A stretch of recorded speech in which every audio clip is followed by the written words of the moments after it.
ဒီနေ့ပြောပြပေးမယ့်ဗီဒီယိုကတော့ JBL Flip 7အတူနဲ့အစစ်ဘယ်လိုခွဲလဲဆိုတာ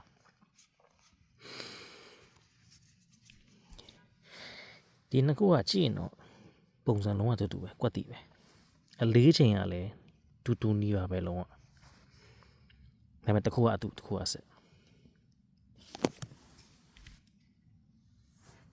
Try to see if you can tell the difference. Okay. ပထမဆုံးပြောရမယ်အဲမကွဲပြားတဲ့မတူတဲ့အချက်လက်တွေရောနော်အတူကဒီကောင်ဒါအခုမှကျွန်တော်ထပ်ပြီးတော့မှားလိုက်တာအမှန်တချင်းကိုသူတို့ pairing လုပ်ပြီး play ဖို့နော် stereo နဲ့ play ဖို့သူ original မှာကျွန်တော်ရှိတယ်ဒါပေမဲ့နောက်တစ်ခုကစေးပေါ်တယ်ဆိုပြီးထပ်မှားလိုက်တာဒီကောင်အတူဖြစ်နေတာဘူးတွေဘာတွေကပုံစံတူတူပဲနော်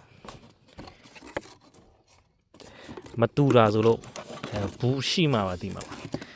ဘူးကမတူတာအထက်မှာဒီကောင်ကအထက်ကခံထားတဲ့စာစက်ကူဒီတူလာတာ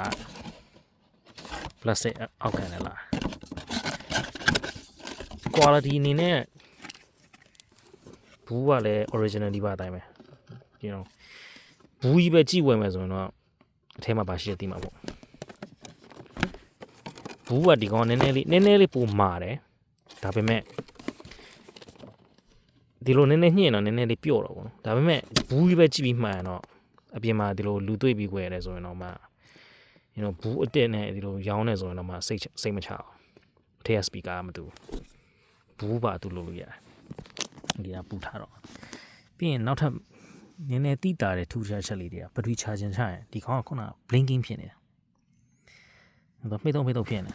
ဒီကောင်ကကြတော့ဒီမီးလေးကပြေးနေတယ်ဒါ charging ချရင်တော့နေရနဲ့ညင်လာတဲ့အပြည့်ဘက်ကိုတော့မီးလေးကပြေးနေဒီကောင်ကြတော့မိတ်တော့ခုနကတော့လို့အခုမလို့တော့ဘာကြောင့်လဲ okay အတူနဲ့စစ်ကွဲပြားတဲ့အချက်လက်တွေဒီဘေးမှာတလား lettering လေးတွေတွေ့လားဒီ handle bar ရဲ့ဘေးနားမှာတစ်ခုလုံးမှာပတ်လည်မှာစာတွေရေးထားတယ်သူကဒီအတူမှာလုံးဝမပါဘူးအတူမှာစာတစ်ခုမှမပါဘူး serial number ပါတယ်ဒီအောက်မှာပါတယ်အစစ်လိုမျိုးပဲအစစ်မှာလည်း serial number ပါတယ်အတူမှာလည်း serial number ပါတယ်ဘူးနဲ့လည်း matching number ကဖြစ်တယ်ဒါပေမဲ့ဒီဘေးပတ်လည်မှာစာတန်းနေမပါဘူးဒီလိုနှခမ်းပတ်လည်လေးပေါ့နော်ဒီတောင်းလေးတွေကနေတောက်လျှောက်မှာစားရမပေါ့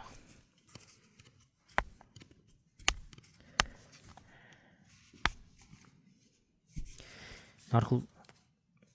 ဒီ rubber ခံရတဲ့အတုံးလေးပေါ့နော်ဒီအတူကအကြီးပဲသူကအပြင်ထွက်နေ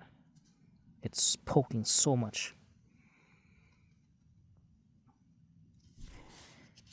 သူရဲ့ဒီ rubber piece ကအရန်ရှိကိုဖောင်းထွက်နေအစစ်မှာကြတော့လုံးဝချက်နေတယ်သူအထဲမှာပါတော့ပါတယ်ဒါပေမဲ့သူအထဲကမြုပ်ထားတာပေါ့နော်အစစ်မှာအတူကမဟုတ်ဘူးအတူက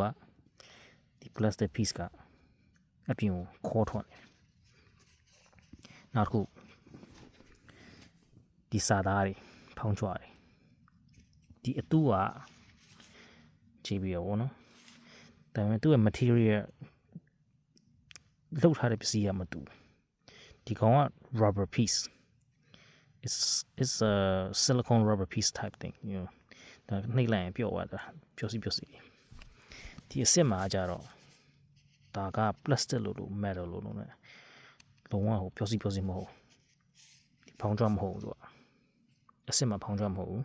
ပြီးတော့အစစ်ကမြုပ်ထားတယ် speaker နဲ့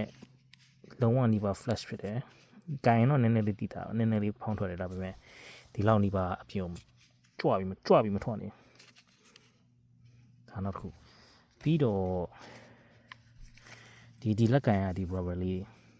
ဒီကောင်ဆိုရင် flimsy ဖြစ်တယ်။နည်းနည်းလေးပုတ်လိုက်တာနဲ့ဒီ rubber ကြီးကပုံစံပြောင်းသွား deform ဖြစ်သွားတာအစစ်မှာမဟုတ်အစစ်မှာပုတ်တယ်ဆိုရင်တော့မှသူ့ rubber မာတယ်နည်းနည်း firm ဖြစ်တယ် ဒီလိုလေးပုတ်ယုံနဲ့ rubber လိမ်မသွားဘူးဒီကောင်းဆိုလိမ်နေဒီလိုလေးဖိပြီးဆွဲလိုက်တာနဲ့လိမ်သွား rubber ဒါနောက်တစ်ခုပေါ့နော်ပြီးရင်ဒီ subwoofer တွေက woofer ပေါ့နော် subwoofer မဟုတ်ဒီ woofer တွေကအတန်ပိုကောင်းတယ်ဒီကောင်နဲ့တခြားစီပဲဒီကောင်က speaker အတန်ပဲထွက်တာဘာအတန်မှဒီကောင်တွေလှုပ်တာလည်းမရှိဘူး flexing နေပါလုံးဝမရှိဘူး speaker အတန် crap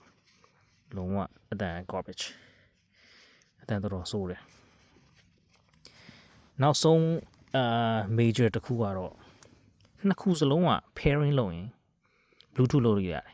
ဟိုဒီနှစ်ခုဖုန်းနဲ့ချိတ်တယ်ဆိုရင်ဖုန်းနဲ့ဒီကောင်နဲ့ bluetooth ချိတ်ရင်ချိတ်လို့ရတယ်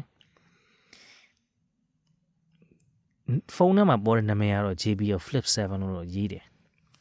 ဒါပေမဲ့ official JBL application ကနေဒီ speaker ကိုလုံးဝ recognize မဖြစ်ဘူးဖုန်းထဲမှာတော့ချိတ်သွားတယ်ဒါပေမဲ့ official app နဲ့တူနေစကားမပြောဒီကောင်နဲ့အလုံးမလုံးအဲ့တော့ဒီ speaker ရဲ့ software တွေပါတယ် upgrade လုပ်လို့မရဘူး sound profile configuration ပြောင်းလို့မရဘူးအတန်တန်ပဲထွက်တယ်ဒီကောင်ဆိုရင်ဒီရိုး JBL ပုံစံလေးလိုမျိုးပဲ sound configuration pre-made adjustment တွေဒါမှမဟုတ်ကိုယ့်ကို customize လုပ်လို့ရတဲ့ tuning ပါတယ်အကုန်လုပ်လို့ရဖုန်းနဲ့ချိတ်ပြီးဆိုတော့ဒီကောင် app ထဲမှာတော့ရှာဒီကောင်ပေါ်တယ် battery percentage ရစားပါတော့သူ app ထဲမှာကြည့်ရင်ဒီကောင် current state က battery percent ကဘယ်လောက်ရှိတယ်လို့ပါလို့ညာတော့ဒီအတူကဖုန်းနဲ့ပဲချိတ်လို့ရတယ်ဘာမှမပေါ်ပြီးနောက်တစ်ခုက pairing လုပ်လို့အကဲလို့ခလုတ်လေးတစ်ချက်နဲ့ချက်တော့မှားထိနှိမ့်မိတယ်ဆိုရင်ဒီကောင်ကဟို radio အတန်လုံးထွက်တယ်ကြီးဆိုရင်အဲ့လိုမျိုး radio ဖွင့်တဲ့အတန်မျိုး line တွေမပေါ်ပဲ radio ဖွင့်တဲ့အတန်ဒါပေမဲ့နှစ်ခုရှင်ပြီးအတန်ချင်းတရှင်းဖွင့်ကြည့်တယ်ဆိုရင်တော့ထွက်လာတဲ့အတန်ကစီနဲ့ရေလုံးဝကွာခြားဒီကောင်က speaker တက်တက်ပဲနားထောင်လို့မကောင်းဒီကောင်ပြီးရင်ဒီကောင် ဒီ woofer ဒီကောင်လေးဆိုလှုပ်စီနဲ့အရင်လှုပ်တာအဲ့တော့အတူနဲ့ကင်းဝေးကြပါစေရှိတဲ့ပစ္စည်းဆိုရင်လည်းစီးပေါ်တာနဲ့မွေပါနဲ့ပစ္စည်းအတူမိတတ်ပါတယ်โอเคအဲ့ဒါလာပြောပြပါပုံစံချင်းရှင်တော့တူပဲเนาะနှစ်ခုရှင်ပြီးမကိုင်းချင်းအတူလားဆက်လားခွဲလို့မရအောင်လုံးဝကွက်တီနောက်ပိုင်းတရုပ်ပြီpretty much all identical but beware guys there are fake ones out there အပြင်တူရဲ့ဒီ netting တွေပေါ့ဒီစကူဒီချုပ်ထားတဲ့အသားတွေသူကနည်းနည်းပွားဒီကောင်လေးတွေဆိုရင်မတည်တော့သူကဖောင်းနေတယ်ဒါလက်နဲ့ဖိလိုက်ရင်ပြန်အိကျသွားတယ်တေချာမကတ်ထားဘူးပေါ့ပြီးဒီတစ်ခုလုံးဒီပါဟိုဒီပိတ်စတာပွားစီလေးဒီကောင်ဆိုရင်ကြစ်လက်ရှိတယ်ဒီပိတ်စတာလုံးဝကတ်နေတာဒီကောင်ဆိုရင်အဲ့လို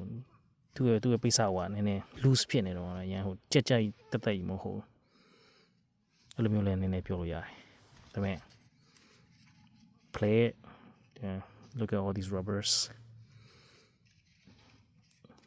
yeah hopefully you could tell a difference after seeing these videos okay